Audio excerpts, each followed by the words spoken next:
ಪ್ರಜಾಪ್ರಭುತ್ವ ಉಳಿಸಲಿಕ್ಕೆ, ಸಂವಿಧಾನವನ್ನು ಉಳಿಸಲಿಕ್ಕೆ, ಮತದಾರರ ಹಕ್ಕನ್ನು ಕಾಪಾಡಲಿಕ್ಕೆ ಈ ಒಂದು ದೊಡ್ಡ ಆಂದೋಲನ ರಾಹುಲ್ ಗಾಂಧಿ ಅವರ ಮುಖಂಡತ್ವದಲ್ಲಿ ದೇಶದಲ್ಲಿ ಪ್ರಾರಂಭ ಆಯಿತು.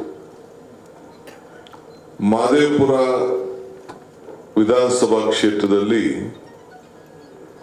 ಅನೇಕ ನ್ಯೂನತೆಯನ್ನ ಪಡ್ಕೊಂಡು ನಾವು ಅಧ್ಯಯನ ಮಾಡಿ ನಮ್ಮ KPCC ವತಿಯಿಂದ, ACC ವತಿಯಿಂದ ನಮ್ಮ ಕ್ಯಾಂಡಿಡೇಟ್ 3 ಜನ ಸೇರಿ ಒಂದು ದೊಡ್ಡ ಸಂಶೋಧನೆಯನ್ನು ನಡೆಸಿ 1 ಲಕ್ಷಕ್ಕೂ ಹೆಚ್ಚು ಓಟು ಮಿಸ್ಯೂಸ್ ಆಗಿರೋದು, ಒಂದೇ ಮನೆಯಲ್ಲಿ 80 ಓಟ್ ಇರೋಂಥದ್ದು, ಒಂದೇ ಬೀರ್ ಶಾಪಲ್ಲಿ ಸುಮಾರು 70-80 ಓಟ್ ಇರುವಂಥದ್ದು, ಬಾರ್ನಲ್ಲಿ, ಹಿಂಗೆ ಅನೇಕ ಗುರುತುಗಳನ್ನು ಹಿಡಿದು ಈಗಾಗಲೇ ದೆಹಲಿಯಲ್ಲಿ ನಮ್ಮ ವಿರೋಧ ಪಕ್ಷದ ನಾಯಕರಾದಂಥ ರಾಹುಲ್ ಗಾಂಧಿ ಅವರು ಮಾಧ್ಯಮ ಗೋಷ್ಠಿ ನಡೆಸಿ ಇಡೀ ದೇಶದ ಗಮನವನ್ನು ಸೆಳೆದಿದ್ದಾರೆ.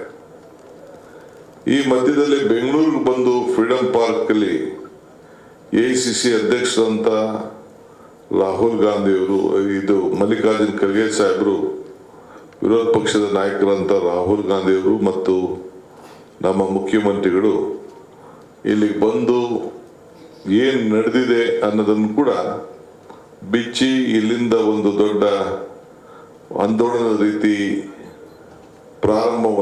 ಹೋರಾಟದ ಪ್ರಾರಂಭವನ್ನು ಕೂಡ ಇಲ್ಲೇ ನಡೆಸಿದ್ರು. ಯಾಕೆ ಅಂದರೆ ಈ ಭೂಮಿಲೇ ಸೆಂಟ್ರಲ್ ಕ್ಷೇತ್ರದಲ್ಲೇ ಒಂದು ಕಂಡು ಹಿಡಿದು ಅಲ್ಲಿ ಪ್ರಾರಂಭ ಆಯಿತು. ಇದು ಒಂದು ಕ್ಷೇತ್ರ ಅಲ್ಲ, ಇದು ರಾಜ್ಯಕ್ಕೆ ಹರಡಿತು. ಇನ್ಕ್ಲೂಡಿಂಗ್ ನಮ್ಮ ಗಾಂಧಿನಗರ ವಿಧಾನಸಭಾ ಕ್ಷೇತ್ರದಲ್ಲೂ ಕೂಡ ನಡೆದಿದ್ದಂಥ ಮಾಹಿತಿ ನಮಗೆ ದೊರೆಯಿತು. ಬೇರೆ ಬೇರೆ ಅನೇಕ ಕ್ಷೇತ್ರಗಳಲ್ಲಿ ವೋಟನ್ನ ಒಂದೇ ಕ್ಷೇತ್ರದಲ್ಲಿ, ಉದಾಹರಣೆಗೆ 2,40,000 ವೋಟ್ ಇದೆ ಅಂತಂದ್ರೆ ಒಂದೇ ವೋಟಲ್ಲಿ 2,40,000 ವೋಟ್ ಇರ್ತದೆ.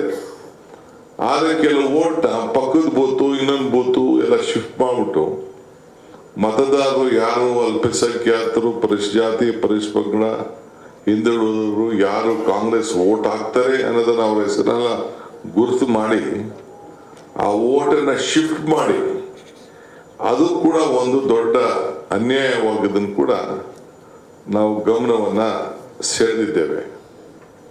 ಇದಾದ ಮೇಲೆ ತಾವೆಲ್ಲ ಮಹದೇವಪುರ ಆದ್ಮೇಲೆ ಆಳಂದ ತಾವೆಲ್ಲ ಗಮನಿಸಿರ್ಬೋದು. ಮುಂಚಿತವಾಗಿ ನಮ್ಮ ಪ್ರಿಯಾಂಕ್ ಖರ್ಗೆ ಅವರು ಮತ್ತು ನಮ್ಮ ಆಳಂದ ಶಾಸಕರು ಎಲೆಕ್ಷನ್ ಮುಂಚಿತವಾಗಿ ಒಬ್ಬ ರಿಟರ್ನಿಂಗ್ ಆಫೀಸರ್ ನಮ್ಮ PDO ಒಂದು ಹೆಣ್ಮಗಳು, ಆ ಹೆಣ್ಮಗಳು ತನ್ನ ತಮ್ಮನ ವೋಟ್ ಲಿಸ್ಟ್ಗೆ, ಹೆಣ್ಮಗಳಿಗೆ ಲಿಸ್ಟ್ ಹೋಗ್ತದೆ, ಅವರ ಬ್ರದರ್ ವೋಟ್ ಡಿಲೀಟ್ ಆಗೋದಕ್ಕೆ ಅರ್ಜಿ ಇರ್ತದೆ. ಹೋಗಿ ಕೇಳ್ತಾರೆ, ಏನ್ ನಿನ್ನ ವೋಟ್ ಯಾಕೆ ರಿಜೆಕ್ಟ್ ಆಗ್ತಿದೆ ಅಂತ ಅವ್ರ ಅಣ್ಣನಿಗೆ ಕೇಳ್ತಾರೆ. ಇಲ್ಲ ನಾನು ಕೊಟ್ಟಿಲ್ಲ ಅಂತ ಹೇಳ್ತಾರೆ. ಕೊನೆಗೆ ತನಿಖೆ ಕೂಡ ಪ್ರಾರಂಭ ಆಗ್ತದೆ. ನಮ್ಮ ಡೆಪ್ಟಿ ಕಮಿಷನರ್ ಅಲ್ಲಿದೆ ಅಂತ AC ಡೆಪ್ಟಿ ಕಮಿಷನರ್ ಎಲ್ಲ ಕಂಪ್ಲೇಂಟ್ ಫೈಲ್ ಮಾಡ್ತಾರೆ. ಅದಾದ್ಮೇಲೆ ಇನ್ವೆಸ್ಟಿಗೇಷನ್ ಕೂಡ ಪ್ರಾರಂಭ ಆಗ್ತದೆ. ಎಲೆಕ್ಷನ್ ಕಮಿಷನ್ ಅವರು ಕೂಡ ಅನೇಕ KR-ಪುರಂ ಇರ್ಬೋದು, ಅಲ್ಲಿರ್ಬೋದು, ಎಲ್ಲ ಕೂಡ ಅವರು ಅಫಿಷಿಯಲ್ ಆಗಿ ಕಂಪ್ಲೇಂಟ್ ಫೈಲ್ ಮಾಡ್ತಾರೆ. ಸರ್ಕಾರದ ಅಧಿಕಾರಿಗಳಿದ್ರೂ ಕೂಡ ಯಾವುದೇ ಎಲೆಕ್ಷನ್ ಸಂಪೂರ್ಣ ಹಕ್ಕು ಜವಾಬ್ದಾರಿ ಎಲೆಕ್ಷನ್ ಕಮಿಷನ್ ಅವ್ರ ಕಂಟ್ರೋಲ್ಗೆ ನಮ್ಮ ಅಧಿಕಾರಿಗಳು ಹೋಗಿ ಕೆಲಸ ಮಾಡಬೇಕಾಗ್ತದೆ. ಚಿಲುಮೆನ ಗಮನದಲ್ಲಿಟ್ಕೊಂಡು ಚಿಲುಮೆ ರಥದಲ್ಲಿ ಯಾವ ರೀತಿ ಉಪಯೋಗಿಸಿದ್ರು ಅನ್ನೋದು ಕೂಡ ನಾವು ಬೇಕಾದಷ್ಟು ಬೆಳಕಿಗೆ ತಂದು, ಕೆಲವು ಆಫೀಸರ್ಸ್ ಎಲ್ಲ ಸಸ್ಪೆಂಡ್ ಆಗಿ ಅದ್ರ ಬಗ್ಗೆ ಹೋಗಿ ದೆಹಲಿಲೆಲ್ಲ ಹೋಗಿ ಕಂಪ್ಲೇಂಟ್ ಫೈಲ್ ಮಾಡಿ ಕೆಲವನ್ನ ರೆಸ್ಟೋರ್ ಮಾಡೋಂಥದ್ದು, ತನಿಖೆ ಮಾಡಿಸೋಂಥದ್ದು ಕೂಡ ಮಾಡಿದ್ದು ತಾವೆಲ್ಲ ಇಲ್ಲಿ ಗಮನಿಸಿದ್ದೀರಿ. ಇದಾದ್ಮೇಲೆ ಆಳಂದು ನಮ್ಮ ಕ್ಷೇತ್ರದ, ನಮ್ಮ ರಾಜ್ಯದೇ ನಾನು ತೆಗೆದುಕೊಳ್ತಾ ಇದ್ದೀನಿ.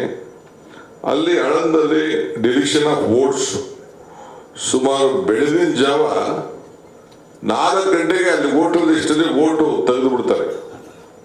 ಸುಮಾರು 17 ನಿಮಿಷದಲ್ಲಿ 14 ಓಟು ಕೆಲವು ಕಡೆ ಡಿಲೀಟ್ ಆಗ್ತದೆ. ಹಿಂಗೆ ಸುಮಾರು 6,000 ಅಷ್ಟು ಓಟ್ನ ಅಲ್ಲಿಂದ ತೆಗಿಲಿಕ್ಕೆ ಪ್ರಯತ್ನವನ್ನ ಮಾಡ್ತಾರೆ. ಈಗ SIT ಕೂಡ ನಡೀತಾ ಇದೆ. SIT ಕೂಡ ನಡೆದದ್ದು ತಾವೆಲ್ಲ ಗಮನಿಸ್ತಾ ಇದ್ದೀರಿ. ಅವರು ವ್ಯಾಪಕವಾಗಿ ತನಿಖೆಯನ್ನ ಕೂಡ ಅವರು ನಡೆಸಿದ್ದಾರೆ. ಸೊ ಕೊನೆಗೆ ಎಲ್ಲಿಗೆ ಹೋಗಿ ತಲುಪಿದೆ ಅಂತಂದ್ರೆ, ಹೊರಗಡೆ ರಾಜ್ಯದ ಅನೇಕ ಇವ್ರ ಹತ್ರ ಹೈರ್ ಮಾಡಿ ಅವ್ರ ಫೋನ್ ನಂಬರ್ಸ್ ಇಟ್ಕೊಂಡು ಆ ಓಟನ್ನ ಡಿಲೀಟ್ ಮಾಡಲಿಕ್ಕೆ ಒಂದು ದೊಡ್ಡ ಪ್ರಯತ್ನವನ್ನ ನಡೆದಿದೆ.